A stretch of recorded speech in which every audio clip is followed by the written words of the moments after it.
Yes so good morning everyone. चालू करते हैं अपनी क्लास, जिसके अंदर आज का अपना टॉपिक रहने वाला है। First topic would be your incorporation of company, यानी पूरा का पूरा प्रोसेस कंपनी रजिस्ट्रेशन का। पहले जब कंपनी रजिस्टर की जाती थी, सारी की सारी चीजें आपको ऑफलाइन फॉर्मेट में सबमिट करनी पड़ती थी, यानी पेपर वर्क उसमें बहुत ज्यादा था, टाइमिंग उसमें ज्यादा लगता था, क्योंकि एक डिपार्टमेंट से दूसरे डिपार्टमेंट में या एक काउंटर से दूसरे काउंटर में जाने में टाइम भी ज्यादा लगता था, साथ ही साथ चीजें गुमने का एक रिस्क रहता था। आज की तारीख में सारी की सारी चीजों के लिए आपकी एक वेबसाइट गवर्नमेंट ने बना दी है, that is MCA, ministry of corporate affairs की वेबसाइट, जहां पर आप कंपनी फॉर्मेशन से लेकर कंपनी के डिसोल्यूशन का सारा प्रोसेस ऑनलाइन कर सकते हैं। अपन ने पिछली कुछ क्लासेस में भी डिस्कस करा एक फॉर्म जिसका नाम है spice, that is simplified pro forma for incorporation of company. एक स्टैंडर्ड फॉर्म है जिसको भर के आप कंपनी रजिस्टर कर सकते हैं। अब डिटेल में अपन कंपनी रजिस्ट्रेशन का प्रोसेस पढ़ते हैं। सबसे पहला आपको filing of documents and information with registrar. Registrar again यहाँ पर आरओसी का रोल इंपॉर्टेंट रहेगा, सारे डॉक्यूमेंट्स को चेक, वेरीफाई, इंस्पेक्ट करना एंड फाइनली कि वो सही है या नहीं है, उसके बेसिस पे परमिशन देने का काम आपका आरओसी का रहेगा।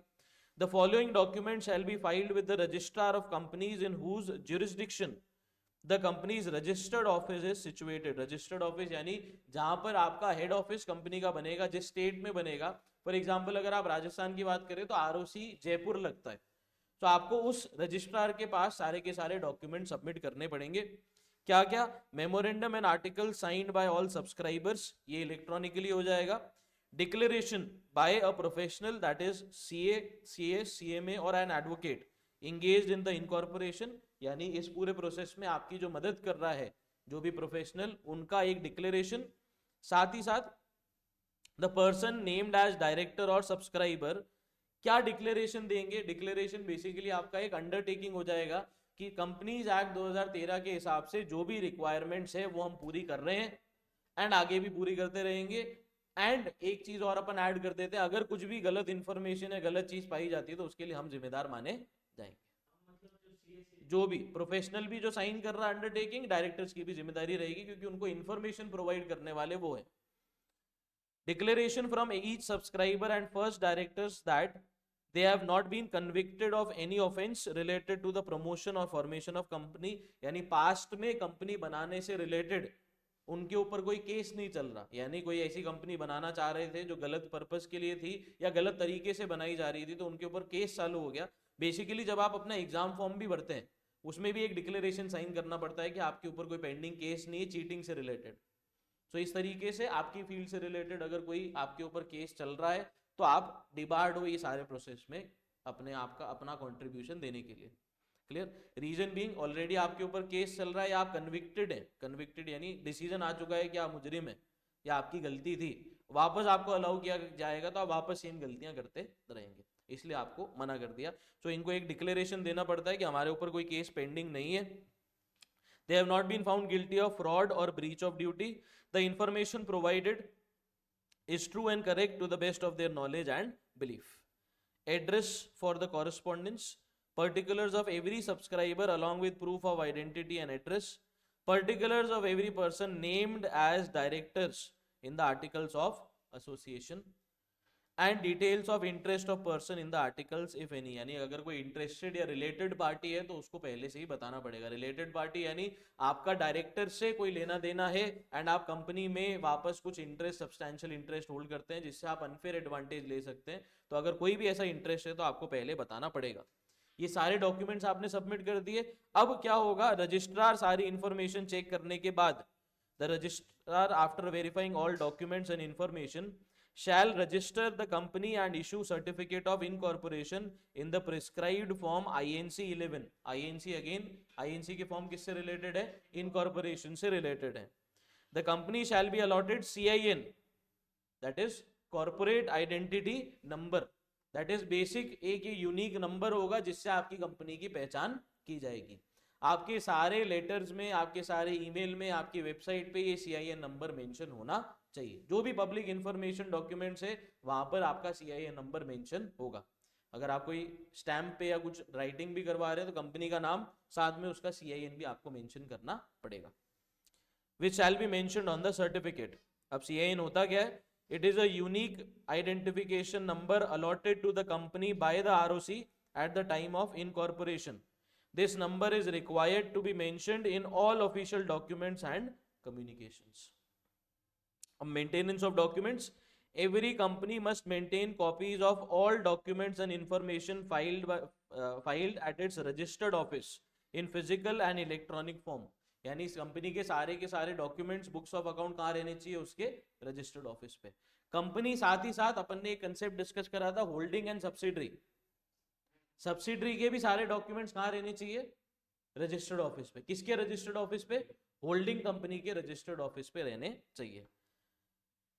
Next, false or incorrect information. If any person furnishes false or incorrect information or suppresses material fact, यानी छुपा रहा है, at the time of incorporation, such person shall be liable for action under section 447, that is fraud. अगर उसी के basis पे आपने incorporation करा लिया है, that is if a company is incorporated by furnishing false information, the promoters, first directors and persons making such declaration shall be liable under section 447. अब अगर गलत इंफॉर्मेशन के बेसिस पे आपने बना दिया तो एनसीएलटी का भी फुल फॉर्म लिख लो, national company law tribunal. National company law tribunal.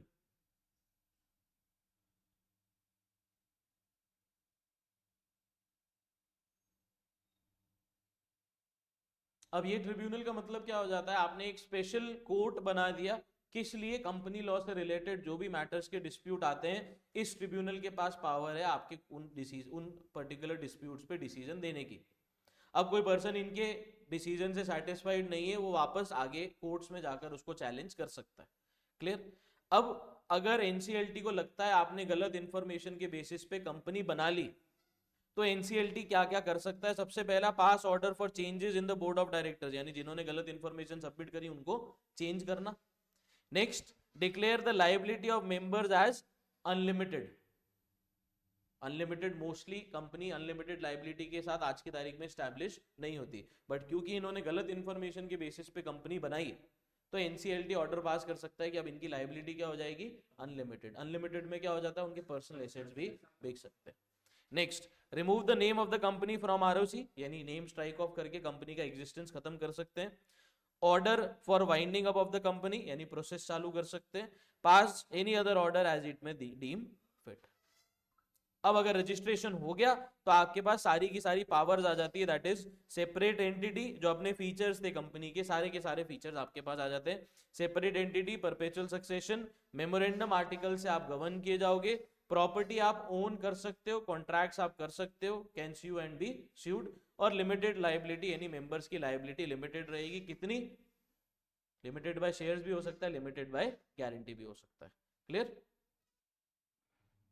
Next जो चीज आपको बताई गई है that is section 10, effect of memorandum and articles of association. अब मेमोरेंडम ऑफ एसोसिएशन क्या होता है? ऐसा डॉक्यूमेंट जो कंपनी का चार्टर डॉक्यूमेंट होता है. चार्टर डॉक्यूमेंट यानी जिससे कंपनी की पावर्स डिफाइन की जाती है एंड जो रिलेशन बताता है कंपनी का with that of outsiders.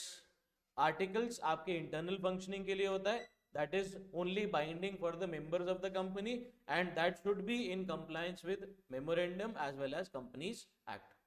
Articles को ऑल्टर करना कंपैरेटिवली इजी है, मेमोरेंडम को ऑल्टर करना पॉसिबल इतनी आसानी से नहीं. ऑल्टर कर सकते हो बट सारे क्लॉजेस को ऑल्टर नहीं कर पाओगे. क्लियर? अब आर्टिकल्स और इसके बारे में अपन को बताया गया है. Once company is registered, section 10 of the companies act states that the memorandum of association and articles of association have a binding effect. यानी ये कंपनी को इसके हिसाब से ही काम करना पड़ेगा. बाइंडिंग इफेक्ट यानी the memorandum and articles are like a contract between the company and its members and the members themselves. तो कंपनी ने जो चीजें मेंशन करी है उसी हिसाब से कंपनी को काम करना पड़ेगा. Rights and duties, these document define the rights, duties, liability of members towards the company towards the members and members towards each other. ये अपना आर्टिकल्स के अंदर आ जाएगा. मेंबर्स की एक दूसरे के प्रति क्या ड्यूटी रहती है. AOA helps in managing the internal affairs and conduct of business. Clear? अब आपको बताया गया है क्लासिफिकेशन ऑफ कैपिटल. ये बेसिक टॉपिक है जो अपन अकाउंट्स में देखते हुए चलते हैं. क्लासिफिकेशन ऑफ कैपिटल में क्या क्या आ जाएगा आपका? Authorised, issued, subscribed, paid up and called up. Clear. अब ऑथराइज शेयर कैपिटल क्या हो जाता है? It is the maximum amount of share capital that a company is authorise to raise. A company does not usually issue the full amount of its authorized share capital. Instead, some of it is held in reserve by the company for possible future use. यानी life time में आप total जितना issue कर सकते हो वो आपका authorise share capital में आ जाएगा। आप चाहो तो उसको पार्ट्स में इशू करते हो, मोस्टली आप कुछ चीजें रिजर्व रखते हो, कुछ पोर्शन इशू नहीं करते ताकि फ्यूचर में कभी जरूरत पड़े तो आप इशू कर सको।